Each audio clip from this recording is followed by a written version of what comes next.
Now the next part is probably the most time consuming and difficult. We're going to have to dry brush the medium earth tone, the pumpkin pie color, onto all of the wooden planks and all of the sandbags. And let's get most of this out on the brush. Now the brush is still just a little damp because I rinsed it out from putting that rock texture on it, you know, the dry brushing the rock. So I'm going to have to be really careful. If your brush is just a little bit wetter, you know, because you washed it out, this paint is going to streak. You're going to get paint's just going to show right up, and you don't want that. You want to do several strokes without paint showing up anywhere. Now, I doubt I'm ever going to get the light in the video correct on this, but I'm just going to show you what I'm going to do. These planks kind of undulate in and out, so it's difficult to get a good dry brushing. Like I said, wipe over it lightly. If you see streaks, you got too much paint in the brush. So I'm just going to lightly go over this. Is there anywhere I can get that light right? There we go. Let's try that. So very lightly, very lightly, very lightly, I'm getting it in there. And I'm going both directions. I still feel like I got a bit too much paint on this brush. And what I can do is just lightly go over an area, and I can't jam the brush yet because there's still too much paint in the brush.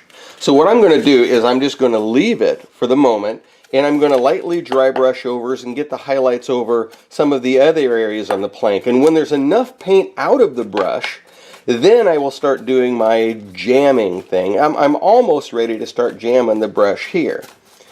It's almost about right. So I'm going to go over to this one, and I'm going to, and down in the trench, that's why I've got, you know, 2-inch wide trenches, because getting a brush down here is not always easy.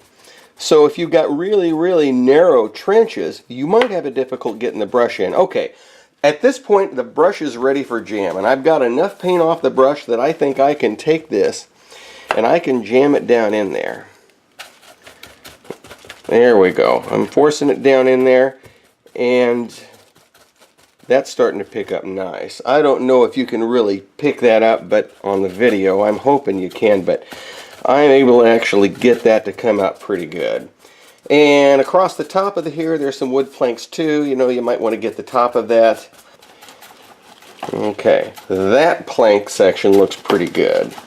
That looks pretty good. Okay, I'm running out of paint in my brush, so I'm going to try to pick it up straight from the paper towel here. I might, you know, I might re-dip it. Let's get the excess out. Get the excess out. Get the excess out. Okay, once again, I got fresh paint in here, so don't jam. You just re-dipped paint in. Don't jam. Lightly go across. Lightly go across. Lightly go across. And if you don't see streaks, I'm just going to go across here. And it looks like the steps there are really picking up some paint. So it means I've got, I've really got too much paint in this brush. I'm just going to paint over the top surfaces really lightly. I'm kind of getting rid of that excess paint out of the brush by hitting the highlights. Okay? Now most of that excess paint is out of the brush. It's out of the, there we go, there we go. Okay, I think I've gotten rid of enough paint that now I can start jamming the brush. I'm going to start jamming the brush down. There we go, jamming the brush down. And I'm going to get the tops of these planks right here. And we're going to get the sandbags too. So, you know, go across, if you notice right here, the planks and sandbags, I'm going to get the front edge of these sandbags too while I'm at it. There we go. Now at this point, it looks like my brush is probably about at its end. In other words, I think it's about time for me to wash this brush out. What is happening, if I re-dip it in, the paint is so dry and thick that it won't jam into the cracks anymore.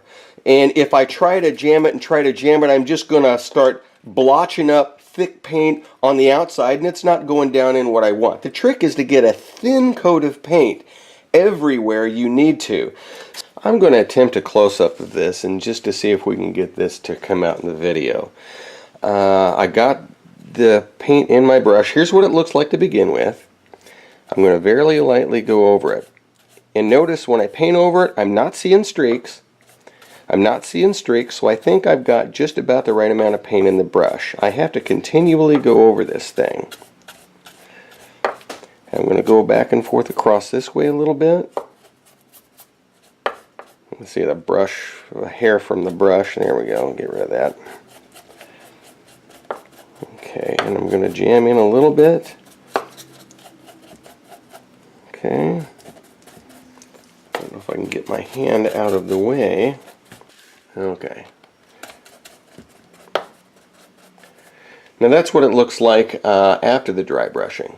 Now there's going to be some areas a little more difficult to dry brush. I want to dry brush these sandbags but not hit the rock face. So I'm going to use some of this nice blue masking tape. And I'm just going to put a piece across the front right here. This stuff is good for sticking just enough so it doesn't rip off your paint or anything. Then I can take my brush, and this is still the same pumpkin pie color, and I'm going to go and I'm dry brushing the side of the sandbags here just because I don't want it to touch the rock face. Now everywhere else it doesn't matter. I can dry brush this without messing up the rock face here, and I'll dry brush the inside, and it doesn't matter for the bottom because there's going to be dirt down there. Don't forget to dry brush the planks down in the hole here too.